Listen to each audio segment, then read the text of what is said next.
কোরবানির পশুর হাটকে কেন্দ্র করে এআই ছবির মাধ্যমে বিভ্রান্তিকর তথ্য ছড়ানো হয়েছে এমন দাবি করলেন ঢাকা উত্তর সিটি কর্পোরেশনের প্রশাসক শফিকুল ইসলাম খান মিল্টন। বলেন, সিটি কর্পোরেশন এবং সরকারকে প্রশ্নবিদ্ধ করতেই এমন অপপ্রচার চালানো হয়েছে।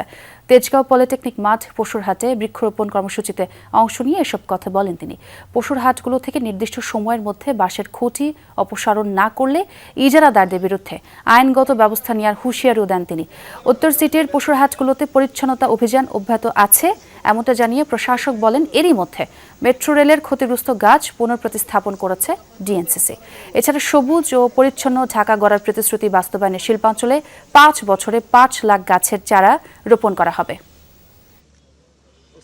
সরকার এবং ঢাকা উত্তর সিটি কর্পোরেশনকে প্রশ্নবিদ্ধ করার জন্য এই ছবি ব্যবহার করে তারা মেট্রো রেলকে প্রশ্নবিদ্ধ করেছিল। মেট্রো রেলের যেই গাছগুলো ক্ষয়ক্ষতি কিছুটা হয়েছিল সেটি কিন্তু আমরা অলরেডি সেখানে লাগিয়ে আমরা একটা পরিবেশের সৃষ্টি করেছি।